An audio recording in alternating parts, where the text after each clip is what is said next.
नमस्कार, आप देख रहे हैं सी न्यूज भारत। मैं हूं आपके साथ ज्योति श्रीवास्तव। वक्त हो चुका है छत्तीसगढ़ बुलेटिन का, जिसमें बात होगी दुर्ग की, जहां स्वर्गीय मोतीलाल वोरा की जयंती पर दुर्ग शहर श्रद्धा और स्मृतियों से सराबोर रहा। साथ ही बात होगी जांजगीर की, जहां पंजाब नेशनल बैंक के एटीएम में दिन दहाड़े लूट की एक बड़ी घटना को अंजाम दिया गया है। ऐसी तमाम खबरों पर विस्तार से होगी चर्चा। भारतीय राजनीति के शालीन और सर्वमान्य नेता स्वर्गीय मोतीलाल वोरा की जयंती पर उनकी कर्मभूमि दुर्ग श्रद्धा और स्मृतियों से सराबोर रही।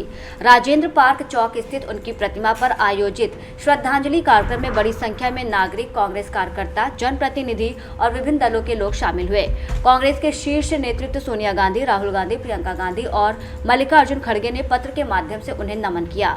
उनके सुपुत्र और वरिष्ठ कांग्रेस नेता अरुण वोरा ने भावुक शब्दों में अपने पिता के सिद्धांतों को याद करते हुए कहा कि मुख्यमंत्री बनने पर उन्होंने जीवन में संयम और मर्यादा का संदेश दिया था, जो आज भी उतना ही प्रासंगिक है।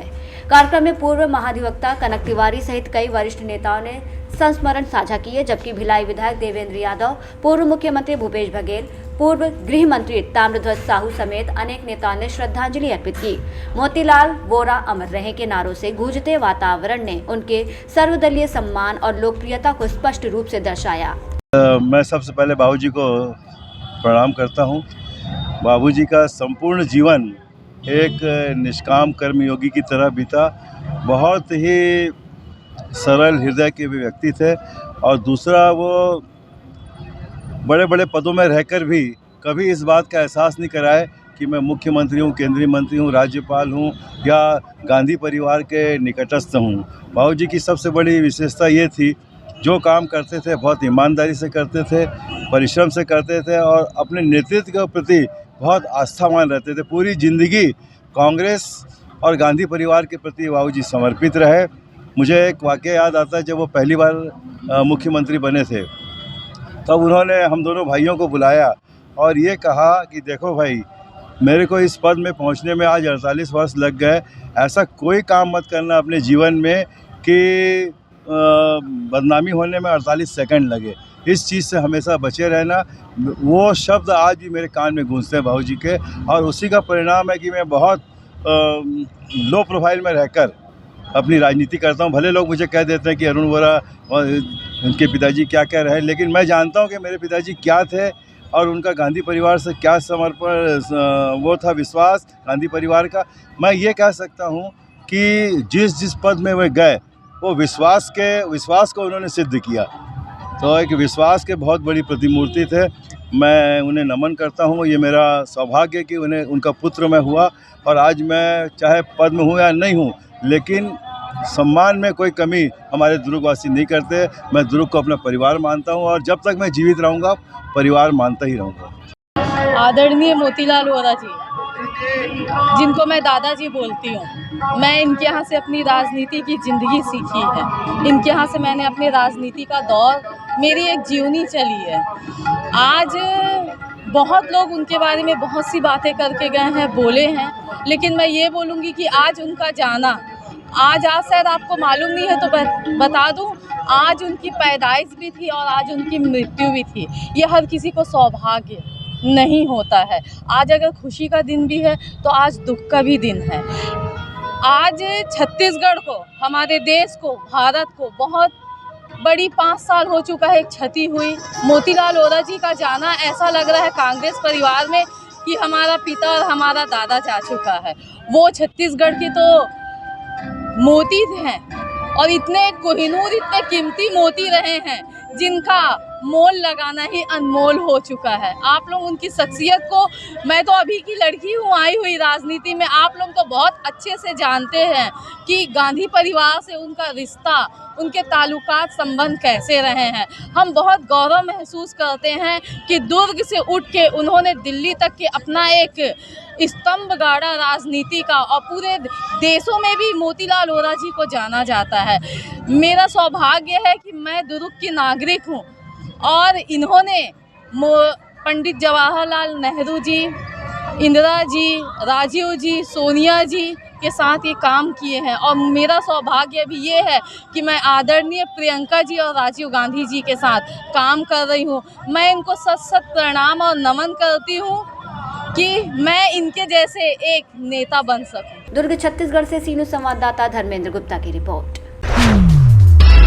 दुर्ग स्थित कामधेनु विश्वविद्यालय अंजोरा से एक प्रेरणादायक दृश्य सामने आया, जहां करीब 40 वर्ष पूर्व एक ही विश्वविद्यालय में पढ़े छात्र छात्राएं समय की दूरी मिटाते हुए रोमन पार्क में आयोजित 2 दिवसीय सम्मान और मिलन समारोह में एक मंच पर इकट्ठा हुए।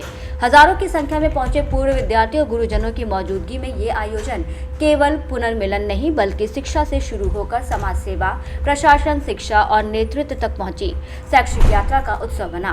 कार्यक्रम में वैशाली नगर विधायक रिकेश सेन, अहिवारा विधायक राजमहन डोमेन लाल कोरसेवाड़ा और दुर्ग ग्रामीण विधायक ललित चंद्राकर विशेष रूप से मौजूद रहे, जिन्होंने पूर्व विद्यार्थियों और शिक्षकों का सम्मान करते हुए कहा कि ऐसे आयोजन नई पीढ़ी के लिए मार्गदर्शक और प्रेरणा स्रोत होते हैं। समारोह के दौरान पुरानी यादें साझा की गई, शिक्षकों के प्रति कृतज्ञता जताई गई और ये संदेश दिया गया कि सफलता के लिए किसी भी शिखर पर पहुंचने के बाद भी गुरु और शिक्षा की जड़ों को कभी नहीं भूलना चाहिए। जो हमारा 2 दिवसीय यूनिवर्सिटी लेवल का एलुमनाई मीट है, इसमें लगभग 400 जो हमारे स्टूडेंट्स हैं जो हमारे वेटनरी कॉलेज से पास आउट हुए वो आए हुए हैं और ये 2 दिनों का प्रोग्राम चलेगा।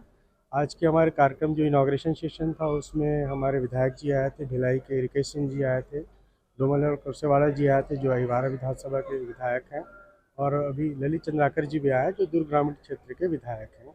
और इस इनाग्रेशन सेशन के बाद इसमें जो हमारे वेटनरी कॉलेज अंजोरा के जो प्रथम 2 बैच हैं, फर्स्ट और सेकंड बैच के जितने पास आउट स्टूडेंट हैं उनका सम्मान किया गया, उनको स्टेज में बुलाया गया। सभी लोगों ने अपनी पुरानी यादें ताज़ा की कि कैसे किस हाल से किस स्टेज से वेटनरी कॉलेज अंजोरा स्टार्ट हुआ था और आज कहाँ फ्लरिश होकर किस स्टेज तक पहुँच गया है।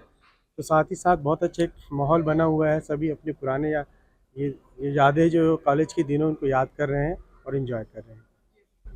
जी, मेरा नाम डॉक्टर हमेश कुमार आत्रे है, मैं यहाँ सह प्राध्यापक और हेड TVCC के पद से हम लोगों ने ये सोचना शुरू किया था और काफ़ी समय से हम लोग प्रोग्राम बना रहे थे कि कैसे इसका आयोजन किया जाए।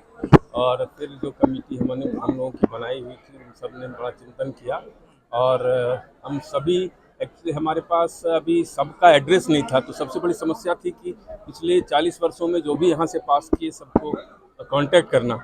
संभव हम काफ़ी लोगों तक पहुँच पाए और इसका परिणाम है कि दूर दराज के दूसरे इलाके से और काफ़ी दूसरे प्रदेशों से भी लोग आए हैं भारी संख्या में। करीब 400 लोग हमारे पास हैं आज और उनके साथ अब चिंतन का दौर शुरू होगा आफ्टरनून में। इसमें हमारे नए अभी जो वर्तमान के विद्यार्थी हैं उनके साथ इंटरेक्शन होगा, ये अपने विचार भी ये साझा करेंगे कि क्या और होना चाहिए, कैसे कनेक्ट बढ़ा सकते हैं, कैसे हम विश्वविद्यालय को और बेहतर बनाने की दिशा में कार्य कर सकते हैं। अभी कहा कि कामधेनु यूनिवर्सिटी का प्रस्ताव आपने दिया था। हाँ जी, ओके हुआ भी ना। वही बताइए ना। आज का हमारे कामधेनु विश्वविद्यालय में जो प्रथम बार छात्र के रूप में यहाँ अध्ययन किए उसका सम्मान के लिए यूनिवर्सिटी ने एक आयोजन किया और आज जो विद्यार्थी यहाँ से पढ़ के निकले हैं, आज उनका एजुकेशन जो पूरा हुआ है उसके आधार पर आज जो डॉक्टर हैं, सर्विस में हैं, विभिन्न स्थानों पर वो कार्यरत है। ऐसे अवसर हमारे यूनिवर्सिटी के माध्यम से हमारे जो पुराने विद्यार्थी हैं उनको मिला है। निश्चित तौर पर बधाई देना चाहता हूँ विद्यार्थियों को, आज डॉक्टर के रूप में काम कर रहे हैं। बहुत बहुत धन्यवाद। गुरुजी, कामधेनु मतलब हमको सीधा सीधा याद आ जाते हैं कि गाय गौ माता। हाँ, तो उसको लेकर के सरकार जो प्रयास शुरू कर दे गोधाम योजना, देखो गौ पालन योजना जो है यूनिवर्सिटी के वेटनरी विभाग से उनका देखरेख भी करते हैं, प्रशिक्षण भी देते हैं और गायों को तो गौ माता के रूप में दर्जा मिला ही है। उसी के आधार पर इस संस्था का यूनिवर्सिटी का नाम भी कामधेनु रखा गया है। इससे ही पता चलता है कि यूनिवर्सिटी हमेशा प्रशिक्षण देते हैं और प्रशिक्षण के माध्यम से बहुत सारी योजनाओं का, सरकार की जो योजना है उसको भी जनता के पास ले जाना चाहते हैं। डॉक्टरों को मैं बहुत बहुत बधाई देना चाहता हूँ, शुभकामनाएँ देना चाहता हूँ। उनके नेतृत्व में हमारी यूनिवर्सिटी बहुत आगे बढ़ रही है। कामधेनु यूनिवर्सिटी का आज उन पुराने छात्रों का एक दूसरे से मिलन था जो 90 जब मध्य प्रदेश हुआ करता था छत्तीसगढ़, तो उस समय कामधेनु यूनिवर्सिटी की शुरुआत हुई थी और तब से लेकर आज तक के जितने भी स्टूडेंट हैं सबका आज मिलना हुआ था। पुराने टीचर्स थे, पुराने कुलपति थे, सभी लोगों की आज मुलाकात हुई है। ये वो स्टूडेंट हैं जो आज डॉक्टर बनकर अलग अलग राज्यों में, अलग अलग शहर में अपने लोगों की सेवा कर रहे हैं। डॉक्टर भगवान होते हैं, जो डॉक्टर इंसान की इलाज करते हैं वो भी भगवान होते हैं, जो पशुओं का इलाज करते हैं वो भी भगवान होते हैं। तो मुझे आज मैं यहाँ पे उपस्थित हुआ हूँ, सबके चेहरे पे खुशी दिख रही है। ऐसा लग रहा है कि ये कोई बहुत बड़ा आज कोई त्यौहार है, दिवाली जैसा माहौल है और लोग खुशियाँ तलाश करने के लिए निकलते हैं। लेकिन सचमुच अगर कोई पुराना दोस्त मिलता है, पुराना शिक्षक मिलता है, पुराना छात्र मिलता है, तो उससे मिलकर जो खुशियाँ प्राप्त होती है उससे बड़ा खुशी कुछ नहीं हो सकता। आज मैंने सबको शुभकामनाएं दी है और मैंने सुझाव भी मांगा है कि कुछ ऐसा सुझाव दीजिए हमें कि जो हम पशुओं के लिए कुछ कर सके। जनप्रतिनिधि का काम सड़क और नाली बना देना ही नहीं होता है, बल्कि पशुओं के प्रति कार्य करना भी जनप्रतिनिधि का काम है। तो ये ऐसा मैंने सुझाव मांगा, सबको मैंने बधाई दी है। विधायक जी, क्या छत्तीसगढ़ सरकार जो गोधाम योजना को लेकर जो शुरुआत की है उसका इम्प्लीमेशन काफ़ी समय से हो रहा है, लेकिन अभी तक इसमें बहुत जल्द धरातल पे उतारा जाएगा और बहुत नए तरीके से किया जा रहा है, क्योंकि हमारी गाय जो हमारी माता है और उससे कोई हम समझौता कर नहीं सकते और उनकी सेवा के लिए जो योजनाएं ला रही सरकार के द्वारा वो अनोखा रहेगा और धरातल पे उतारा जाएगा। एक मामला कल सामने आया था विधायक जी कि स्कूल के जो बच्चे आपस में चाकूबाजी करते दिखाई दे रहे हैं, मतलब ऐसा स्थिति हो गया कि स्कूल के जो बच्चे हैं वो भी चाकूबाजी कर रहे हैं।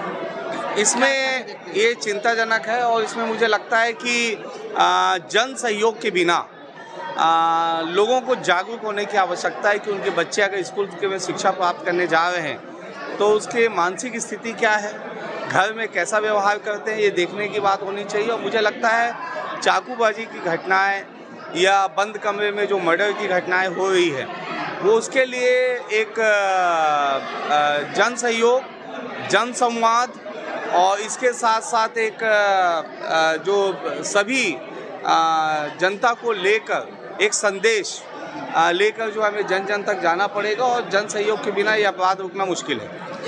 दुर्ग छत्तीसगढ़ से सी न्यूज़ संवाददाता धर्मेंद्र गुप्ता की रिपोर्ट। जांजगीर चांपा जिले के अकलतरा में दिन दहाड़े लूट की सनसनीखेज घटना सामने आई है, जहां मिनी माता चौक के पास मुख्य मार्ग पर स्थित पंजाब नेशनल बैंक के एटीएम में आज सुबह करीब 11 बजे एक अज्ञात बाइक सवार ने वारदात को अंजाम दिया। एटीएम में मशीन में कैश डालने आई 2 महिला कर्मचारियों पर आरोपी ने अचानक स्प्रे कर दिया, जिससे वो घबरा गईं और विरोध नहीं कर सकी। इसके बाद वो करीब 57,000 रुपए नगद लूटकर मौके से फरार हो गया। पूरी घटना एटीएम में लगे सीसीटीवी कैमरे में कैद हो गई, जिसके आधार पर पुलिस आरोपी की पहचान में जुटी है। सूचना मिलते ही अकलतरा थाना पुलिस मौके पर पहुंची, जहां थाना प्रभारी भास्कर शर्मा ने बताया कि जांच तेज कर दी गई है, जल्दी आरोपी को गिरफ्तार किया जाएगा। दिन दहाड़े हुई इस वारदात से इलाके में दहशत का माहौल है और बैंक और आमजन की सुरक्षा पर गंभीर सवाल खड़े हो गए हैं। 11:30 बजे के आसपास मेरे को जानकारी प्राप्त हुई कि अकलतरा स्थित पीएनबी बैंक में कुछ अज्ञात व्यक्ति आकर पैसे को लूटपाट करके चले गए हैं, जिस पर तत्काल मौके पर जाकर तस्दीकी किया गया और सीसीटीवी फुटेज चेक किया गया, जिसमें यह पाया गया कि बैंक के 2 महिला कर्मचारी एटीएम में रिफिलिंग का कार्य कर रहे थे। उनकी रिफिलिंग कार्य लगभग पूरी हो गई थी। उसी समय एक अज्ञात व्यक्ति आकर स्प्रे करता है और स्प्रे करने के पश्चात महिलाएं डर जाती हैं। उनके हाथ में जो पैसा रहता है ज़मीन के नीचे गिरता है, जिसे पकड़कर आरोपी चला जाता है, वहां से भाग जाता है। वर्तमान में बैंक मैनेजर को तस्दीकी करने के पश्चात प्रथम सूचना पत्र दर्ज कराने हेतु निर्देशित किया गया है। बैंक मैनेजर अभी तक प्रथम सूचना पत्र दर्ज नहीं कराए हैं। एक अनुमान के तहत लगभग 57,000 रुपये की लूट छीना झपटी हुई है। सर, तो जो घटना हुई है उनके विरुद्ध क्या धाराएं लगी हैं, कुछ बताएंगे? अभी बैंक मैनेजर आवेदन दे रहे हैं, वो बना रहे हैं आवेदन। उनके देने के पश्चात विधिवत सुसंगत धाराएं जो भी होगी उसके अंतर्गत अपराध पंजीबद्ध करके कार्रवाई की जाएगी। Thank you sir. Janjgir Champa से सी न्यूज़ संवाददाता रुभेश कश्यप की रिपोर्ट। छत्तीसगढ़ बुलेटिन में फिलहाल के लिए इतना ही। बने रहिए सी न्यूज़ भारत के साथ। हर खबर आपके साथ, आपके हाथ।